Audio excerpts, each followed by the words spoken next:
Fala aí, galerinha do R, bem-vindos a mais um vídeo. E pessoal, nesse vídeo a gente vai fuçar um pouquinho sobre alguns conceitos de programação em R, tá? São os fluxos de controle. A gente vai aprender agora como que a gente trabalha com as condições if, else e if-else no R, tá? Muito bem, a primeira estrutura de controle é o if. If é uma condição, uma cláusula muito importante em R porque ela ajuda a gente a fazer desvio, né? Então, com base em uma operação lógica que retorna verdadeiro ou falso, a gente consegue desviar a estrutura de execução. Então, a estrutura básica para trabalhar com if é, primeiro você põe entre parênteses a condição lógica, que pode ser true ou false, e o resto do bloco você coloca entre chaves, tá bom? Condições simples, que são apenas uma linha, podem ser escritas na mesma linha, mas se você tiver um bloco grande, é recomendado, na verdade só vai funcionar se você usar as chaves, tá? Para que o bloco fique contemplado dentro dessas chaves. E aqui dentro do parênteses tem sempre a estrutura lógica. Eu vou criar, por exemplo, aqui dois vetores, chamar de A igual a 5 e B igual a 10, e vamos fazer alguns testes aqui. Por exemplo, eu posso perguntar se A é maior que B. Então, A é maior que B? Se isso for verdade, vamos ver o que aqui dá. É falso. A não é maior que B. Mas vamos colocar aqui, então, um print para a gente verificar, nos momentos em que isso acontecer,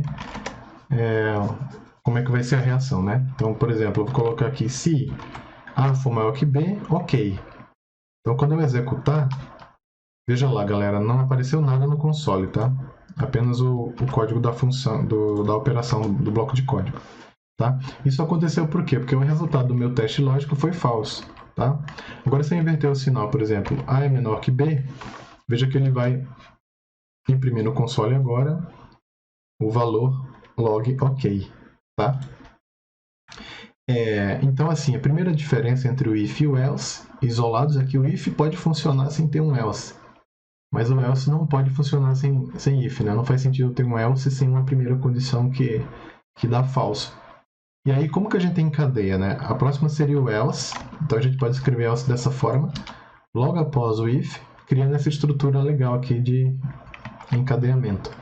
Então, de novo, eu vou colocar aqui cat. Vamos colocar log novamente. Vou colocar esse log aqui. Só que eu vou colocar não ok. Então, veja lá, quando eu executo esse código, o que antes não acontecia nada, agora vai aparecer a segunda opção, que é assim. Isso, claro, para A maior que B, né? Então, como o teste vai ser falso para o if, vai cair no else e ele vai imprimir para a gente log não ok. Tá vendo? Muito bem. A gente consegue fazer isso com muitos testes. Então, minha condicional aqui pode ser complexa também, eu posso fazer outra combinação mais complexa, por exemplo, se A é maior que B e B é menor que 5, então se essa condição conjunta for verdadeira, ele vai imprimir cat ok, se não, ele vai imprimir cat não ok. Tá? Lembrando que quando você estiver trabalhando com condições muito complexas, para você não se confundir, você pode colocar os parênteses em cada bloco da tua sentença. Tá? Dá para fazer dessa forma também. Muito bem. E agora também dá para a gente encadear vários if-elses. Para isso eu vou criar um novo elemento chamado d, eu vou colocar aqui 15. Tá? Vamos rodar então. Vamos ver como que a gente faz isso aí. Eu vou pegar esse primeiro exemplo aqui. Vou colocar aqui, ó, se A é maior que B, print ok, else. Agora que vem o pulo do gato, pessoal. Depois do else, para encadear, você põe outro if. Tá? E a condição dele. O R funciona com essa estrutura. Então, se A é maior que B, se A não for maior que B, então se A pode ser maior que D, então vamos ver se A é maior que D.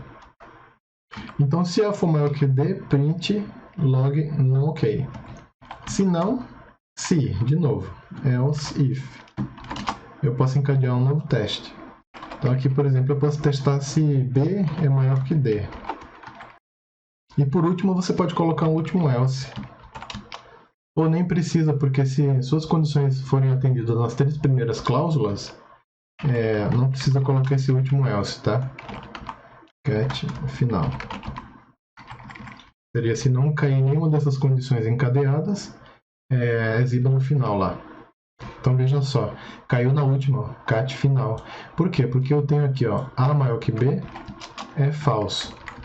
A maior que D também é falso porque A é 5 e D é 15. B também é maior que D? Não, não é, porque B é 10 e D é 15. Então a última cláusula caiu aqui no cat final. Tá bom? Então é assim que se encadeiam as coisas em R. Beleza? Agora vamos ver o caso do if-else, que é tudo junto, tá? If-else. Esse if-else que nós mostramos agora, que são cláusulas separadas, tem uma diferença básica com esse if-else aqui. Esse if-else aqui, ele trabalha para vetores e é recomendado, ou melhor, mais utilizado, quando a gente quer fazer testes lógicos em um vetor, em um conjunto de dados. Então, para exemplificar, eu vou pegar e criar um objeto aqui chamado DA, a partir do nosso conjunto de dados teórico aqui do R, né? Conjunto de cards. Vamos dar uma olhada aqui no DA. E ele tem duas colunas, né? Aqui a coluna speed e a coluna dist. Então a gente pode fazer o seguinte: vamos criar uma coluna nesse data frame aqui, que é, por exemplo, teste. Teste carro, speed. Então, para esse teste, eu vou colocar o seguinte. Vamos colocar nossa cláusula if-else, vamos colocar DA, e aí eu quero verificar todos os carros cuja velocidade maior ou igual a 10 milhas. Então, o que acontece? A if-else ela tem três cláusulas, ou melhor, três argumentos, né? O primeiro vai ser a condição lógica, que basicamente é o teste lógico que eu estou fazendo, e novamente ele pode ser complexo, pessoal, não precisa ser uma simples. O segundo argumento dessa função vai ser a condição se for verdadeira, e a terceira vai ser a condição se for falso, tá? Então ela só permite aqui dois tipos de saídas possíveis. E aqui pode ser qualquer valor que eu coloco unitário, né? Por exemplo, se for verdadeiro vai ser true, se for falso vai ser falso. Tá? Então vamos rodar para ver o que acontece. Rodei, agora vamos ver o objeto DA. Veja agora, tá vendo? Aonde a condição speed foi maior que 10 ou igual, ele colocou true. Então aqui não deu porque era 4, 9 também não deu. E aqui a partir do 10 ele começou a colocar verdadeiro. Veja que ele é vetorial, né? Ele trabalha dentro de cada um dos elementos do vetor para fazer o teste lógico. Esse tipo de teste, se eu colocasse, por exemplo, numa cláusula if, daria erro. Porque o if exige um único valor lógico ali na resposta. Por exemplo, se eu colocar if speed maior que 10, vou colocar cat log. Ok, será que isso vai funcionar? Vamos ver. Olha, tá. Vejam só a queixa que o R deu aqui, ó. Isso é um problema. Mensagem de alerta. A condição tem comprimento maior que 1. Somente o primeiro elemento será usado. O que isso quer dizer na prática? Isso quer dizer que o meu objeto DA ele só testou a speed 4, tá? Então, basicamente, dentro desse vetor, só o primeiro elemento dele, que seria o 4, foi testado nessa condição. Então, estaria errado, né? No exemplo em que tem if apenas, ele espera um único resultado ali, que seria o lógico true ou false, tá? Essa é a diferença fundamental. Então é isso, pessoal. Nesse vídeo aqui foi só para falar um pouquinho do if-else. No próximo a gente vai ver um pouquinho sobre as estruturas de controle com for e while, tá? Espero vocês no próximo vídeo.